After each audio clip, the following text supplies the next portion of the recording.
جی السلام علیکم۔ السلام علیکم، کہاں سے کال کر رہے ہیں میرے بھائی؟ جی میں انڈیا سے بات کر رہا ہوں، زندہ لکھنؤ باد۔ سے۔ لکھنؤ خیریت سے ہیں؟ جی جناب خیریت سے ہیں الحمدللہ۔ جی جناب۔ جناب۔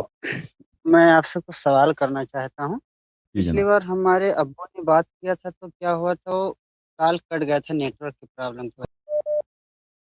جناب ایک دیکھو، میں ویسے تو مولائی ہوں، ہم لگ بھگ امامیہ سے جو بھی عقائد ہوں میں اس کو 100% متفق ہوں، وہ الگ بات ہے۔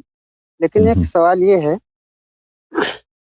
کہ جیسے ہمارے نبی کریم صلی اللہ علیہ وسلم کو جو قریش کے مشرک تھے، کافر تھے، انہوں نے کافی اذیت دی، پھر ہجرت کرنا پڑا وغیرہ۔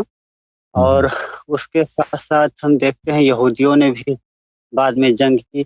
لیکن جب بات آتا ہے فتح مکہ میں تو ہم دیکھتے ہیں کہ قریش کے جو کافر تھے ان کو تو معاف کر دیا گیا، لیکن یہودیوں کو کوئی معافی نہیں ملا۔ آخر ایسا یہودی مکے میں نہیں تھے نا بھائی؟ وہ بات صحیح الگ ہے، لیکن نبی کو تنگ کیا، اذیت دی، پریشان کیا، سب کچھ کیا۔ تو میں دیکھ رہا ہوں کہ جیسے مکے کے جو کافر تھے، قریش کے جو تھے، یہودیوں کے ساتھ بہت اچھا برتاؤ کیا رسول پاک صلی اللہ علیہ وسلم نے۔ وہ جو خیبر میں یہودی تھے ان میں سے بہت فدق میں جو یہودی تھے انہوں نے مصالحہ کیا اور پیغمبر صلی اللہ علیہ وسلم کے ساتھ، ان کے ساتھ نہ جنگ ہوئی، کچھ بھی نہیں ہوا، وہ آرام سے ادھر رہتے تھے۔ مکہ والوں سے تو دشمنی تھی نا، مکہ والوں سے جنگ ہوا تھا۔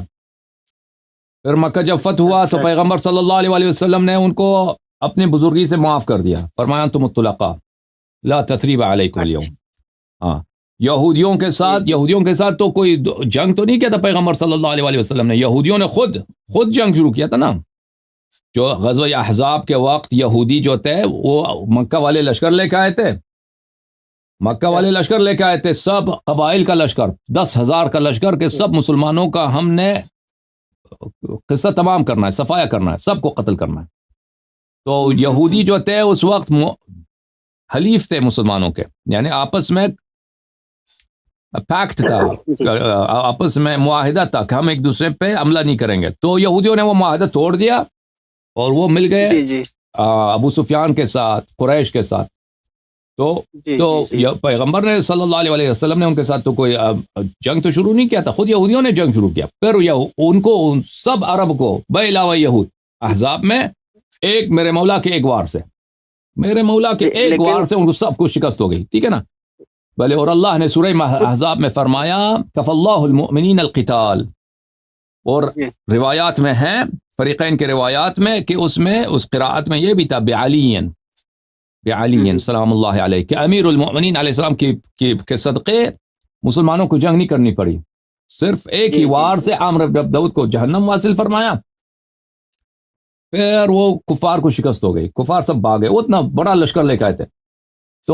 تو اس کے بعد جب خیبر کا واقعہ پیش آیا نا، خیبر میں تو رسول پاک صلی اللہ علیہ وسلم نے جن لوگوں نے جنگ نہیں لڑی ان کو چھوڑ دیا پیغمبر نے، ان کے ساتھ کوئی نہیں، کچھ نہیں ہوا۔ جو لوگ جنگ لڑ رہے تھے، جنہوں نے جنگ کا آغاز کیا تو پھر ان کے ساتھ تو جنگ تو کرنا ہے۔ اچھا تو ہاں، یہودیوں نے جنگ نہیں کیا؟ پھر یہودیوں نے خیبر میں جنگ کیا تھا نا، اور احزاب میں وہ ملے تھے کفار کے ساتھ، پھر ان کے ساتھ کوئی جنگ نہیں ہوا۔ اچھا ہاں، اسی لیے یہاں پہ کچھ کافر لوگ اعتراض کر رہے ہیں کہ قریش کے جو کافر تھے ان کے قبیلے کے لوگ تھے، آپسی مطلب رشتہ داری یا خون کے وجہ سے ان کو معاف کر دیا تھا، جبکہ یہ غیر تھے اسی لیے ان کو معاف نہیں کیا گیا تھا، ایسا اعتراض کیا گیا ہے۔ نہیں، جن لوگوں کو معاف نہیں کیا تھا نا، جن لوگوں کو وہ جنگ لڑے تھے، احزاب میں جنگ لڑے تھے وہ، یا خیبر میں لڑے تھے، لیکن بہت سارے یہودی تھے، فدق کے یہودی تھے، اور فدق کے علاوہ بھی وہاں بہت بڑا علاقہ تھا۔ انہوں نے کہا تھا کہ ہم آپ سے جنگ نہیں لڑیں گے، آپ سے جو ہے کیا کریں گے، آپ کو ہم وہ دیں گے، مصالحہ کریں گے، اتنا مال لے لیں، ہمیں چھوڑ دیں۔ پیغمبر صلی اللہ علیہ وسلم سے انہوں نے ان سے ان کا مال لیا تو ان کو چھوڑ دیا تھا، ان کے ساتھ جنگ نہیں ہوئی تھی۔ دوسرا سوال یہ ہے جناب، وہ تو میں سمجھ گیا آپ جو چاہ رہے ہیں۔ دوسرا سوال یہ ہے کہ معاویہ جیسا جو ایک آدمی ہے، معاویہ جیسا بدتر منافق، اس کو میں کاتب بالکل نہیں مانتا ہوں. اس کے لیے میرے پاس دلیل بھی ہیں، جیسے کہ عبدالحق محدث دہلوی نے اسطلمات میں باقاعدہ لکھ دیا کہ اس کی کتابت وہی کی کتابت ثابت نہیں ہے. لیکن ہم ایک امپارٹنٹ بات یہ ہے جناب کہ امام بہقی کی جو دلائل النبوت ہیں، امام بہقی کی، انہوں نے چھٹی جلد میں صفحہ نمبر 243 243 چھٹی جلد میں امام بہقی نے دلائل النبوت کے چھٹی جلد میں صفحہ نمبر 243 پہ انہوں نے یہ لفظ کاتب وحی ان کے لیے استعمال کیا ہے کہ مطلب وہ دلیل دیا جاتا ہے کہ معاویہ کاتب وحی تھا.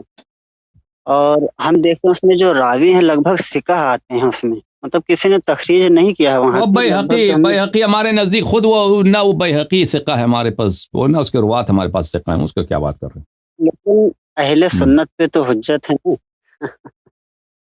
تو اس کا مجھ سے کیوں پوچھ رہے ہیں؟ نا مجھ سے پوچھ لیجیے. نہیں، ویسے جانکاری کے لیے کہ آپ اس کا کیسے کس طرح سے رد کرتے ہیں. بھائی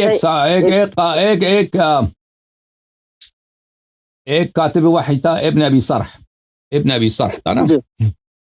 وہ کاتب وحی تھا، وہ بعد میں مرتد ہو گیا، مل گیا کفار قریش سے، اور نبی کریم صلی اللہ علیہ وسلم کا حج کرتا تھا. اس کا نام تھا ابن ابی سرح، اور وہ کہتا تھا کہ پیغمبر صلی اللہ علیہ وسلم کو پتہ ہی نہیں ہے، وہ ان پہ وحی کچھ آتا ہے، میں کچھ اور لکھ دیتا. وہ کہتا ہے ٹھیک ہے. اور بخاری سے ہاں بخاری مسلم ہے. اور پیغمبر صلی اللہ علیہ وسلم نے فرمان دیا تھا کہ ابن ابی سرح فتح مکہ کے وقت اگر یہ کعبہ کے پردوں سے بھی لپٹا ہوا ہو تو اس کو قتل کر دو، ٹھیک ہے نا. پر فتح مکہ ہوا تو اس کو تو قتل ہونا تھا، لیکن عثمان ابن عفان نے اس کو قتل نہیں کیا، اس کو پناہ دی، اور اس کو لے کے آیا پیغمبر صلی اللہ علیہ وسلم کے سامنے اور کہا کہ یا رسول اللہ اس کو معاف کر دو. پیغمبر صلی اللہ علیہ وسلم نے معاف نہیں کیا، اپنا منہ پھیر دیا انہوں نے، وہ اس انتظار میں کہ کوئی شخص اس کا سر قلم بدن سے جدا کر دے. تو صحابہ نے کسی نے نہیں اٹھا. پھر عثمان وہ کہا کہ اس کو معاف کر دیں. پھر پیغمبر صلی اللہ علیہ وسلم نے منہ پھیر دیا اس ملعون سے، کیونکہ اس نے گالیاں دی تھی نا. جی ہاں. تو پھر اسی انتظار میں کہ کوئی اس کا سر قلم کر دے، کسی نے نہیں کیا. تو تیسری مرتبہ پھر دیکھا پیغمبر صلی اللہ علیہ وسلم نے کوئی اس کو نہیں مارتے تو پھر اس کو چھوڑ دیا. اور یہی ابن ابی سرح تھا، عثمان کا دوست تھا، عثمان سے اس کی دوستی تھی. تو بعد میں اسی کو عثمان نے مصر کا گورنر بنا دیا تھا. تو بہرحال ہاں اگر ان کی کتابوں کے نزدیک اگر کتابت وحی کوئی بڑی بات ہے تو وہ تو مرتد بھی کافر وحی رہ چکا ہے. اور یہ کہا جاتا ہے اکثر کہ صحابہ کرام کے جو آپسی مساجرات اور اختلافات ہے اس کو بیان نہیں کرنا چاہیے، اس سے یہ ہے وہ ہے. اور لگ بھگ کیا یہ درست ہے اہل سنت کے نزدیک؟ ہاں، یہ جو اس کو بولتے ہیں الکف عما شجر بین الصحابہ، صحابہ کے درمیان جو باتیں ہوئی ہیں اس کو بیان نہ کرو. تو اس کی کوئی حدیث نہیں ہے، اس کی کوئی روایت حدیث نہیں ہے کہ صحابہ کے آپس میں جو جھگڑے ہوئے ہیں، جو مشاجرے ہوئے ہیں، جو قتال ہوا ہے اس کو بیان نہ کیا جائے. قرآن کی کوئی آیت نہیں ہے، کوئی روایت نہیں ہے، تو اس کو کیوں بیان نہیں کیا جائے؟ کیونکہ اس کو جب بیان کریں گے تو اس سے کیا لازم آئے گا؟ ان کے مذہب کا ابطال لازم آئے گا. کیونکہ عائشہ ان کے نزدیک بہت محترم شخص ہے، لیکن عائشہ وہی ہے جس نے لشکر لے کے آیا ہے. عائشہ پہلی بات یہ کہ اس نے فتویٰ دیا کہ عثمان کو قتل کرو، ٹھیک ہے نا. جی.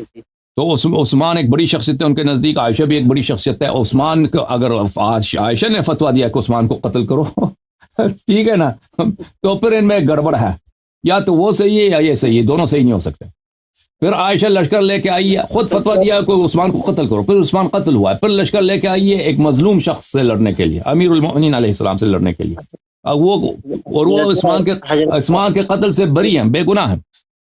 لیکن اتنا بڑا افراد، اتنا بڑا افراد جی. حضرت عائشہ کا یہ فتویٰ کیا سند کے لحاظ سے ثابت ہے؟ بہت سارے اسانید کے ساتھ ثابت، ایک سند نہیں کئی اسانید کے ساتھ. بلاذری نے نقل کیا صحیح اسانید کے ساتھ. جی ہاں، بلاذری نے کس میں کیا ہے؟ بلاذری نے اپنے کتاب انصاب الاشراف میں. اچھا. ہاں، کہ عائشہ لوگوں کو اکساتی تھی کہ عثمان کو قتل کیا کرو. تبری نے تو واضح نقل کیا کہ اقتلوا نعسلا، کہ نعسل کو قتل کرو. اس کو گالی بھی دیا کہ بہرحال کہنے کا مقصد یہ ہے کہنے کا مقصد یہ ہے کہ اگر ان باتوں کو بتایا جائے تو ان سے ان کا مذہب باطل ثابت ہو جاتا ہے نا. پھر کہتے ہیں ان کو نہ بتاؤ. ہاں انہی کے اتباع کرتے ہیں پھر کہتے ہیں ان کی سیرت کو نہ پڑھو. اوکے جناب, خدا حافظ. آپ کا دوسروں کا باری دے دیں. خدا حافظ.